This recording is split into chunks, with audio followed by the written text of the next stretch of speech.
All right, so hi, my name is Nick. Some of the slides, I chose some unfortunate color schemes. So if you want to follow along, they are posted right now. So I'll just give you a moment or two. It might be a touch easier to read. And I'll post that link at the end as well.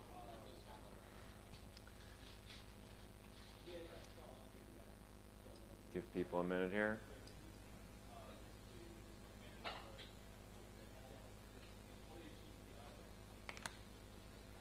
All right, the vault door is closed. That's it. You got me. I have you for an hour. So I originally gave a version of this talk in Los Angeles a few months back at the B-Sides. Really great group. Daniel Blanchard hooked this up. 3 blocks away from the conference, this was the view. And I know it's OWASP and everything like that, but one thing that's really interesting about these sort of local groups is, at least in the Los Angeles one, 1/3 of the group are invited speakers outside the area. And it turns out that's really good, because it turns out Los Angeles is a really different industry than New York. Turns out film companies have security problems, defense industries have security problems, but they're kind of different than the ones I deal with in sort of like web development type stuff. So pick a city you're interested in visiting and go talk to the B-Sides guys there about presenting. I think you'll find it really, really interesting. Anyway, so I got a bunch of photos here. I took all these, unless I didn't, in which case they're from the internet. So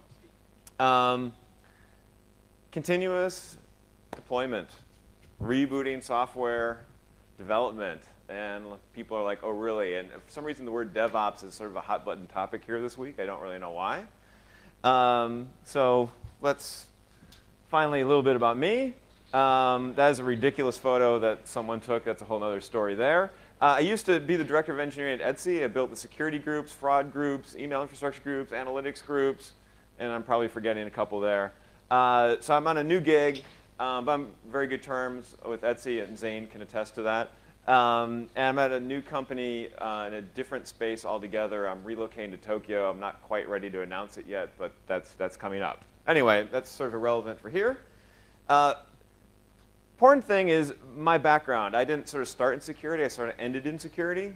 My background is software development, web-facing companies, lots of high scale, databases to UI, to C, to PHP. And so my background is very much based from a developer perspective in web applications. If you're doing embedded systems, if you're doing defense industry, safety engineering, different risk profile, different stuff. Your mileage may vary. OK. So web app vulnerabilities, realistically, are not a very complicated vulnerability to understand. SQL injection, parameterize your queries, more or less. It's almost all of them are validate your input. Yet, as a security industry, we're not getting ahead too far. The group, the presentation before me, I hope you saw it from the Twitter, like utterly fantastic on sort of like automating and finding web vulnerabilities. But at the end of the day, web vulnerabilities aren't that complicated. They're really not. And so how can we ever really sort of get ahead of the game?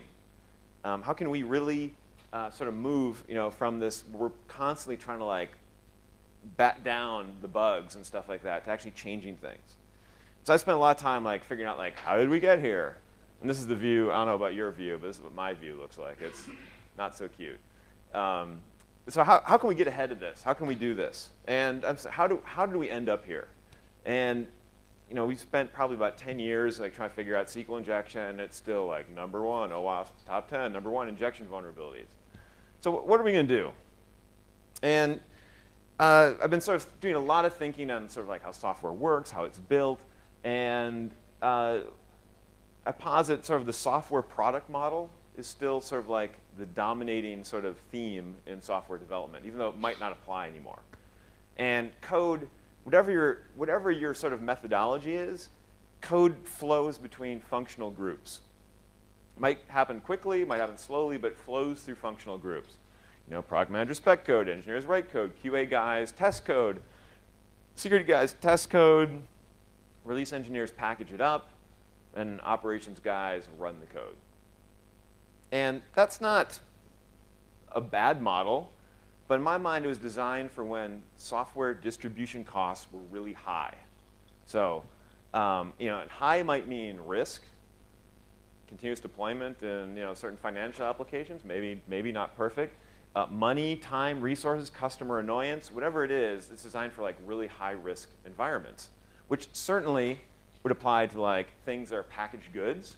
If you had to burn a CD disk and put it on a truck in order to recognize revenue, you really have to be careful that your final product is good. And actually, I lived through that. It's like there are things like we had to ship empty boxes on a truck with a coupon in it because we're a public company, and that's how we were able to recognize revenue because the CDs were late. I mean, it's like when you have a really high risk of failure where there's real impact, this model works well. Obviously, same thing for embedded systems, front load, operating systems, real pain in the ass to update. And your homework, which is how we've all been trained if we went to computer science school, your homework's one-time deploy. Hand your homework in, that's it, better be right. So I think we've all been sort of trained by this model. And this is, for many applications and many companies I've worked at, this is sort of what it looks like. Specs come in, huge pig pile, people writing code constantly, maybe they're checking it in, maybe they're not. And at some point, this sort of dies down, and we got sort of like bugs, fix, slush, all this stuff, and the QA process sort of winds down, goes to release, and out it goes. Could be weeks, months, all this other stuff. So the impact on production is sort of like this. You got, if things are quiet, there's this release of all this stuff. Changes happen. Maybe there's a little minor release here and there, and the same thing happens again. And the new features going live is exactly the same as number of changes going to production. Lots of code change equals new features. So nothing wrong with that. That was in the subway one day. I had to take a photo. I was like, wow, what are the odds of these two people standing next to each other, and what will happen when they get off the train, right? So, given high distribution costs, that model might be the only way you can do stuff. That's cool. The problem is, and web applications, year 2000, so that was, oh my, 12 years ago, pretty much that's all we knew. Really high barrier to entry. The web was new. Specialized hardware, software, people to get started. Oh yeah, the new Sun box, $50,000 bucks. VC fund. You couldn't launch a web application without like VC money. It's just too expensive. Now it's like, why not? Why not launch a web app? So lots of engineering to get things going. We just didn't really know what we were doing. And this is a true story of what an actual sort of software product model was at a real company that's still around today. But when we were pre-launch, marketing guys are going mental. It's like, we got to fix these spelling errors. The guy's like, CTO is like, no way. I've seen cut and paste errors happen. If you want to change a spelling error, here's our feature list. Go sort it and however you want, and we'll work down that way. So it's like, spelling errors not changed for like months because it's just ridiculous. Like people are just too nervous about the QA cost. And releasing code is such a nightmare that's like, no chance we're going to risk it. It just doesn't sound right for the web. Just doesn't seem right. So, and like now, let's zoom forward to today, there's almost no barrier to entry, like literally almost none. Like I don't even know if you need a credit card to launch things on EC2. Certainly it's free for a small amount of time. Hardware is super commodity.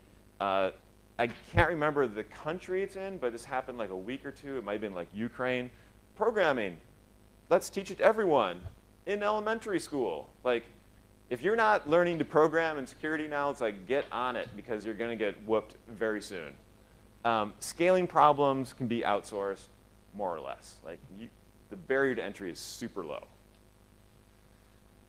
So when you're distributing like web applications, what's the actual expense? You're moving maybe a few K, a megabyte from your dev box to your production box. It's like free. It's like there's 20 million ways of moving your code from dev to production. It's completely free. Distributing code versus making a new CD-ROM, doing an OS update, totally free. So given sort of the new world we're in, it makes sense that we can do something a little better than the software product model. We all sort of like started there, And there's an enormous number of organizations which have codified political structures around that. And it makes sense given where we came from. Web's still fairly new. But unlike sort of retail applications and a lot of this other stuff, web applications really have a different way of failing than some of the other ones as well.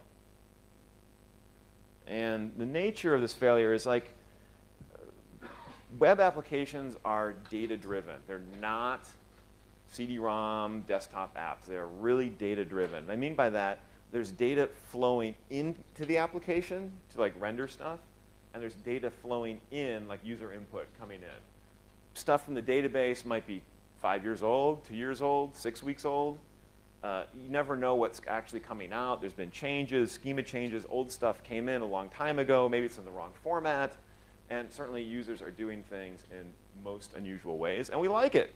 We got APIs. We got user-generated content. We like mashing stuff up. People are using your site in different ways than we could ever expect.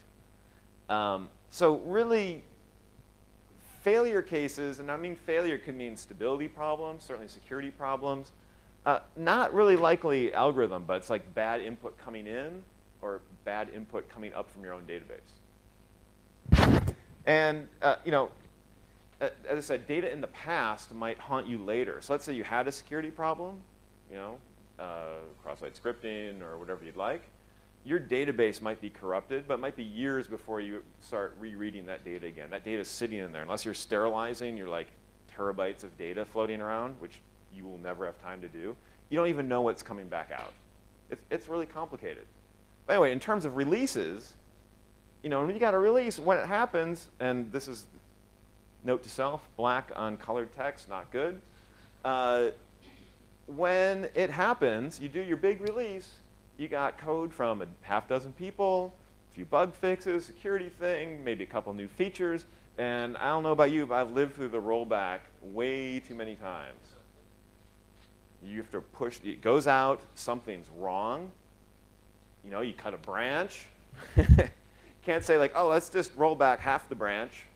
What would you roll back? What the code is, all you know is the site's sucking or a security problem, and it's like you have to undo the whole thing. And the next week or 2 or 3 is sort of like doing some binary search, trying to figure out what the bug is, fixing that, re-QAing, re-pushing, and while this is going on, there's new code piling up. Ugh, it's like weeks. I've lived this. Actually, this happened to me just the other day because I'm working on a new project, and the guys were like, hey, this doesn't run in 64 bits. Like, okay, I'm going to go through, add a bunch of casts, all this other stuff, great, commit, but go forward. Oh, it doesn't work. I just changed 20 files, and now I have to like bisect all my changes and figure out which one broke. Huge waste of time. And that's basically how we roll in Web 2012. Okay, so software product model in Web App 2012, there's a long time, as you can read here, between code written to code deployed. Okay, this means all these non-value-added steps in the middle are in the middle there of someone writing code and getting it out. Might be weeks or months before code is deployed. How many people are in organizations where it is a week for a developer to get code in production? 1, 2, 3, 4, 5, 6, 6. Think they give a crap what happens after that week? I mean, a week's good, actually. A week's pretty good. Month? Work at a bank? 3 months? They have no idea even what they wrote. The engineer's on a different product by now. They're gone. They're mentally, there's no feedback loop for them at all anymore, none. And is it any wonder engineers aren't interested that much in operations or security when there's no feedback loop for them? It's like if you just work in psychology, it's like if you had to hand your homework in, you get it back a month later, would you really care what the result is anymore? You've moved on. So the other sort of big hypothesis in these like huge data-driven sites, that at least I seem to be stuck working on in my career, it's also near impossible simulating production environment in development. Very few people are brave enough to have a complete mirror of their production database in development. Might not even make sense for security reasons as well. So there's really no amount of testing you can do in dev that actually correctly simulates production. Data's not the same coming out of your database. Likely, I've worked very hard at making development near the same as production, but it's always a little different. Domain's different, so your cookies are a little different. Weird interactions between dev and prod, all sorts of stuff. And we know after how long we've all been doing this, after all these different software development life cycles, everything, we know you have bugs and vulnerabilities on whatever project you have right now. In spite of all the stuff going on, it already is there. So, not to say that QA and testing isn't important. It absolutely is. I'm saying in spite of all our best efforts, it exists anyway. These problems exist anyway. Right? So you're screwed, right? You're done, right? There's nothing you can do. Company wants to push faster. Being a bottleneck, saying no isn't acceptable. You can't, asking for more resources, like, yeah, maybe you, hey, good for you if you ask for it. A lot of security groups don't even ask for it. Engineers are disengaged, and you know there's going to be a security problem, or replace operational problem, or stability problem, or QA problem, or whatever you want to replace it with. And whack-a-mole, this doesn't scale. Just doesn't work. So my hypothesis is if we want to fix security and get ahead of the game, we, as security professionals, have to fix development. Tall order, maybe. And so my answer is, you know what the next slide is, hey, continuous deployment solves everything. That doesn't solve everything, but it gets us closer, I think. And it's certainly for web applications a step forward. So I just made up this definition. I'm turning into the poster boy for continuous deployment, but I don't know. So system of software production characterized by small, infrequent changes, as opposed to sort of the big bang cycles. And it's like crazy stuff Etsy does. You know, we all talk like, oh yeah, we do 30 deploys a day, you know, whatever. Google does it, Facebook does it, Amazon does it, Twitter does it, and a bunch of other companies do it. So even if you think it's nuts, you have to sort of acknowledge that successful companies are doing it. Okay. So in a continuous deployment model, here's how the feature deployment looks. New features roll out, but the amount of code that changes for that feature isn't correlated anymore. The new feature got launched with only a tiny bit of code. Like, huh? It's because we pushed out all the pieces of it previously. And we know that these paths have already been through our automated testing, regression cycles. You know, if you're doing C applications or Java applications, you at least know it compiled and it's not exploding the site. And we'll talk a little bit more about this in just a sec here. Okay. So the goal of this is, and this doesn't really make sense for this thing, but I select the picture because it just happened the other day. You know, the goal is to have developers responsible and confident in their code in production. And I can't say, you know, in a lot of places I've been, most of the time they don't even care. They don't even know how it works at all. So it's like, hey, I wrote code. I'm done. I'd say that is characteristic of a developer, not an engineer. You know? And so what I really am trying to do is force developers to become engineers. So how do we get there? How does this work? And what does it do? So I sort of did a slightly platonic dialogue with this. And the exact number of mechanisms is honestly probably another hour talk. Probably nowhere to go to it in a security session, but we'll see what happens. So here's how you roll this out. Here's how you change culture and how you change sort of like developers to basically caring about what you do. And this is funny. So what if you had a big button that said deploy, and anyone could push it, and everything on whatever source control you have flows to production. Whatever it is, of course it's logged. Of course, you know, there's basic sort of sanity to it, but basically anyone go to the button, out it goes.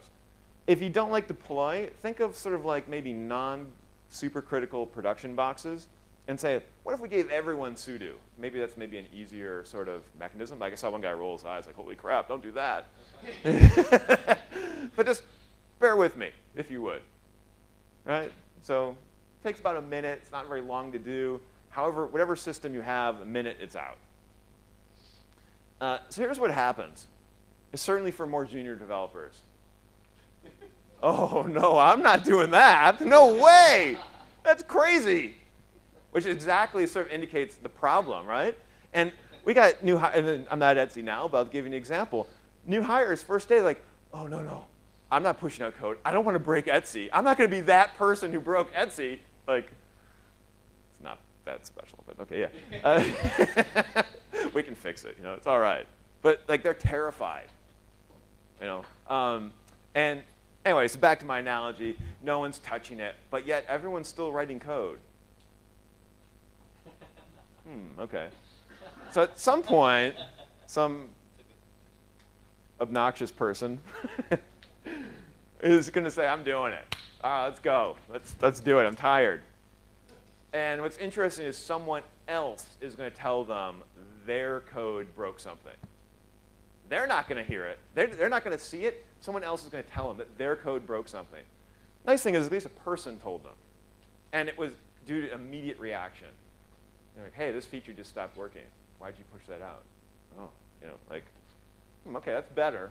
It's certainly better. So we really don't want someone else to tell them. And actually, I'll tell you, my current gig right now, not nearly it's like rolling backwards in time from Etsy, which is an interesting challenge. Literally, it's operations and dev, and what happens is a release goes out, and operations sees something in some log, and then they file a ticket, and then like the guy in development reads the ticket, and then it goes. You can just see this backwards and forth, like the amount of wasted energy just flowing back and forth from development to operations, development to operations. Okay, so how can we get this improved more? All right, so developer learns they actually don't know how how their code works in production. So certainly exposing the logs to them, huge step forward. They can actually see if they push the button, whoa, the log, the error logs just exploded. Like just a sheer velocity of like errors happening. And if you've done development or production, it's like, oh, I forgot to initialize a variable, and like meanwhile now you have like megabytes of log entries per second flying out at you. Oh, okay, I broke something. More interesting would be like something like Graphite, Ganglia, StatsD. There's lots of things there where if the developer can easily instrument their code so they can see what happened. The Graphite, Ganglia, StatsD thing, you get this, read the link, read the blog article. However you want to do it, it's fine. I know lots of people who sort of like have things that poll the site and like insert things once a minute. There's lots of ways of doing it, but what you want to do is make it really easy for developers to instrument their code and make a graph. And I should have done some picture here. Make it free to monitor anything in the application and expose that to everyone. So it could be, hey, I'm changing off. Hey, let's just see, why don't we just measure how many logins per second happens? If I push a change and it goes to 0, guess what? I broke something, right? Oh, and this happens all the time. You test in dev, it goes to production, doesn't work. Okay, so I mean, QA is good, but seeing a graph drop to 0 of logins, that's even better. Having that visibility is really important. Okay, so let's back to our hypothetical developer. They have some graphs. They're going to repush, and here it is. They push something, graph craters. But this time, at least the developer was aware of what is happening. They're able to self-service their own problem and then roll back. Okay. Next step is really isolation. And this is, developer, when they're reviewing code, they're pushing, they just realize they just hit the button and everything on trunk went out. And they look back and go, oh, I'm pushing out some bug fixes. Got my stuff. The other dude down the hall pushed out something. Hey, maybe just pushing out a single bug fix. Well, at least then I fixed a bug. Let's just get that code out, and we've just made the world just maybe a touch better. So my hypothetical situation, yeah. And that's the secret. It's pushing out really small things you can understand. And you can understand because it's, they're small. That's why you can understand it. Like do like the SVN diff or git diff between two of your branches, and if you're doing the old thing, it's like, it's like 30, 40, 50, 60 pages of like diffs. Like no one actually is interested in code reviewing that. It turns out. No one wants to like, hey, that's cool. I'm going to do nothing today except review code for everyone else. Like no one does that. If they say they do that, what happens is like, oh yeah, you know what? There should be a space between the commas here. Like they just pick like trivia because it's easy. Understanding what 20 of your colleagues is doing is really hard. It's really tough. So anyway, that's sort of the secret. But then, what if you want to do something bigger than just a bug fix, right? How do you get those out? So the hypothetical feature this developer is getting out, he still can't quite figure out what's going on. Got some bugs out of the way, but his change might be 20, it might be like 3 new files, some new functions scattered around. Let's just push those supporting files out. Just get them out of the way. Just push out these files that they're not being actually used in production. If you have compilers, they might actually get compiled out in the final executable. If you're doing like PHP or something like that, it's just a file that just isn't being executed. It's not in the web path. It's just sort of dead code, which is normally a bad thing, trying to remove dead code. Here we're inserting dead code. So those are cool because when those go out, they should do nothing. I can tell you sometimes they do something. You think you don't necessarily even know the paths of your own code. And it's a really illuminating thing. You learn as a developer, you do this, you learn, oh yeah, this actually is super dark. Like this does absolutely nothing. But it takes a while to learn that actually because we're so used to like, for me, it's the iteration cycle of coding is so fast. You just keep going and going and going and going and going. It's like, oh wow, now I got to push out all this code. And you learn that like doing it smaller and doing this incremental approach actually is better. But it's a learned behavior. It's definitely not natural to me. And I just, my 64-bit thing, I'm saying change, and then, oh, it didn't work. I have to undo all of it and just sort of figure it all out. So it takes a while to do this. And the key to break that cycle is pushing out code quick. Easy and fast, you can do that, and it's fine. Anyway, so the other thing is, now that you've got your code out, it's on mainline or trunk or however you want to describe it, other people can see it easily. There's a lot of techniques for branching and source control, and that's a whole religious debate. But the thing is, if it's on trunk, everyone can see it easily. They don't have to check out another branch. They don't have to do anything. It's there. It's easy. They just do up, and they got all their new stuff.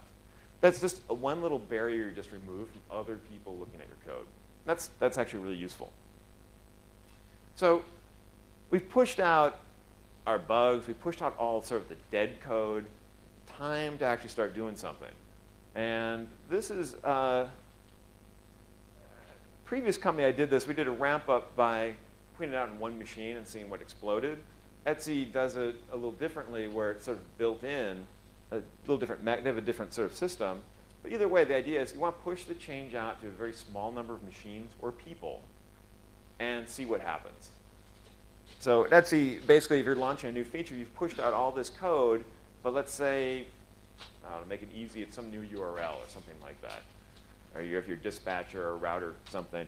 You just actually write that off. Go like, if false, do new code. Okay, that's completely dark. But maybe you do, if user ID, modulo 100 is 1, let's do this new feature. So you get like 1% of the people using the new feature. And you got your graphs now, so you can see what happens. And it's like, okay, the site didn't drop. Let's just push a config file out and make it 2%, 10%, 100%. And basically this technique, which is way too short to really describe how it all works in practice, is used by almost every large web property out there.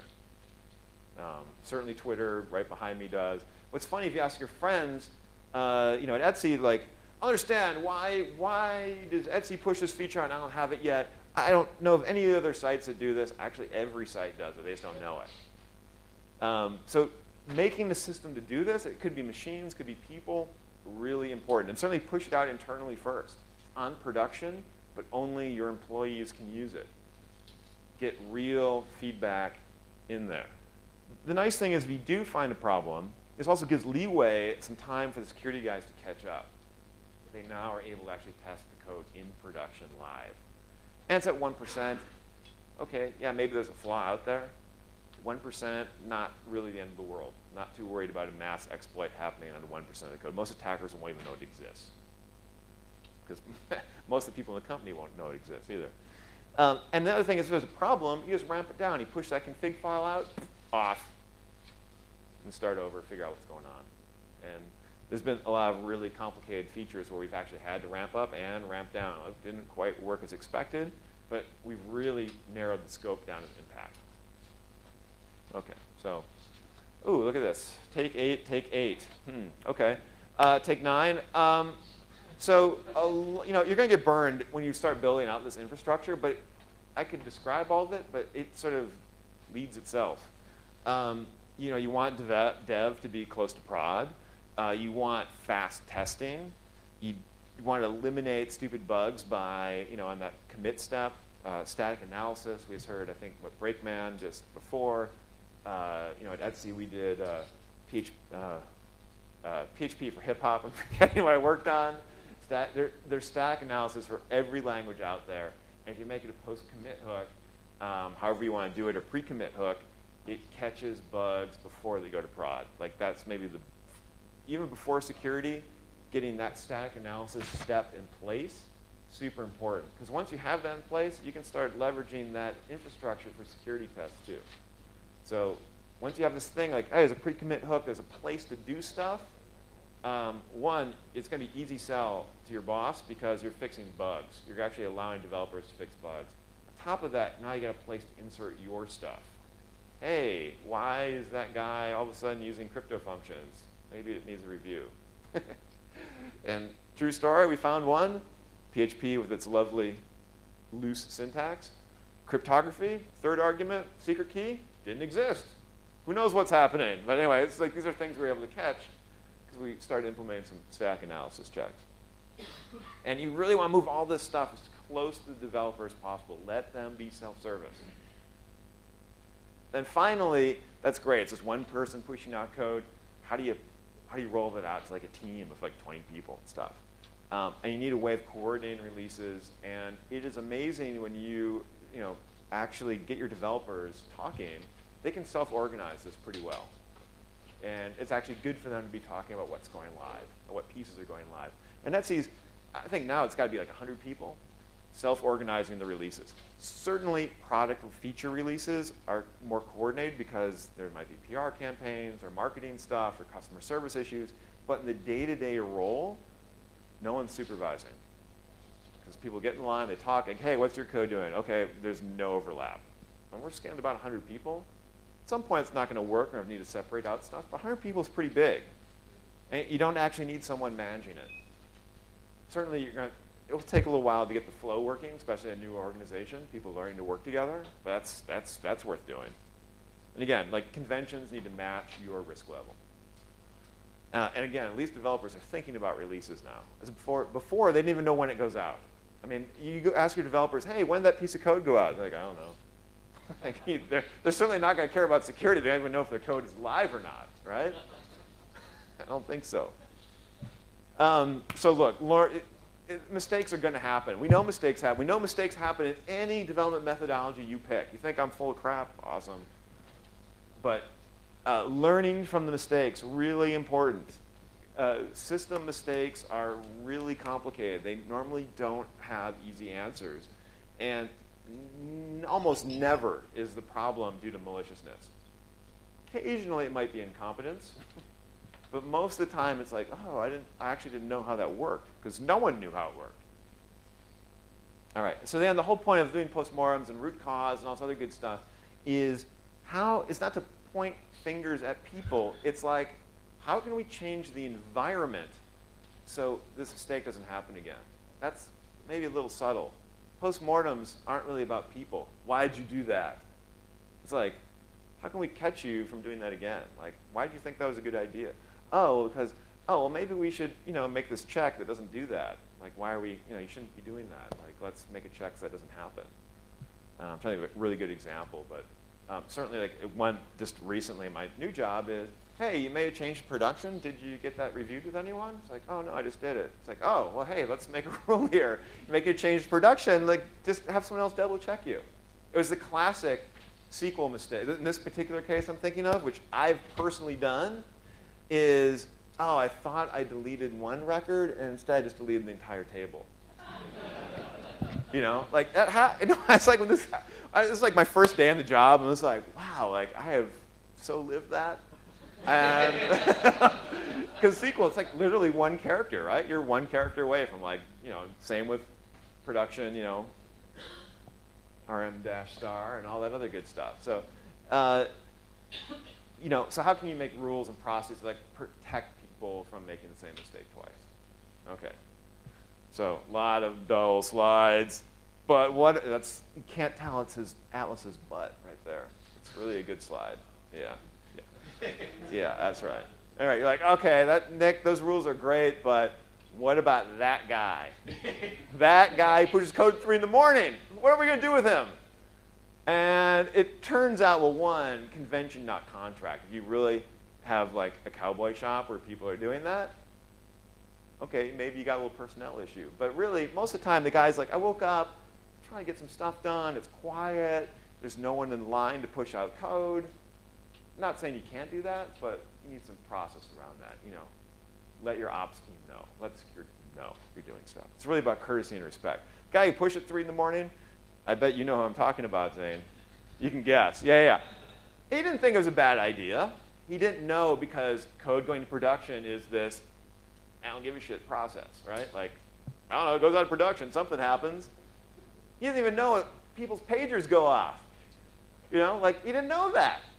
Like, that's amazing. Like, how do you not know that? But he didn't, because the developers have been trained not to care about what happens in production, right? So it makes total sense to him. So it's like, you know, off-hour exceptions, you know, you inform people, but it's like, you know, actually, it turns out, let me tell you, when Betsy comes in and talks to you about you push code at 3 in the morning, you learn pretty quick you're not going to do that again. You know, like, it sorts itself out really quick, really fast, when the ops guys, like, beat down on you. Like, it happens fine. Code reviews. Yep, go do them. Didn't say anything about what I did here. It precludes code reviews. Absolutely go do code reviews. It should be easier and faster because they're smaller. You know, at Etsy, there's a lot of different techniques on that. Some people did every code review. Every push needed code review. Every change needed code review. Other groups had a little more flexibility in it. Good idea, bad idea. Up to you to decide that. Continuous deployment does not preclude code reviews at all. In fact, they're easier to do because they're on trunk. You don't necessarily need to do all sorts of fancy tools and diffs and what's the name of that branch? It's on head. Security reviews, same thing. Go do them. Again, integrating with your flow is, you know, how that's very particular to your organization. But there's nothing about continuous deployment that says you can't do them or can't work on them. So I don't know what to tell you on that. It's like, do them. Agile methods. Hard to understand. People ask me, I was like, what about, how's this different than Agile? And it's like everyone has defined Agile differently, so it's a bit tough to figure out what's going on. Frequently, the Agile methods are more about product spec and customer satisfaction, at least from what I gather. So they're a little less about the technical side of, like, code flowing through. So you can do Agile methods, but code can still sort of pool up waiting to go to production. So you can integrate the two, I think, pretty easily, but maybe slightly different. And finally, not quite finally, what about customer service? They freak out about changes. You know, B-Side, someone asked me about this. Most changes don't actually do anything. So customer service doesn't freak out, or they shouldn't do anything. And again, feature launches, you coordinate. So it's no big deal. So getting close to the end here, so why did I tell you all this? And I think I've already given you the punchline. It's just a random picture. There's no real, don't read too much into this. You know, that engineer didn't push code, who was afraid to hit the deploy button, is now actually sensitized to operations, development, and security. And a lot of engineers are completely annoyed by security stuff because it's a huge pain in the ass to fix. It's a pain in the ass to fix. Okay, I made my change. I'll wait a month, see what it does. Talk to you later. You know, feedback loop's completely broken. So getting this going, oh, here's my slide, my pretty slide of Bryant Park at night. The other thing is security fixes go out fast, and you know they can go out fast because they happen every day already. It's not like, oh, well, you need a security fix. Well, I don't know, the QA guy's not really available today, and the release guy, blah, blah, blah. It's like, no, it just goes out.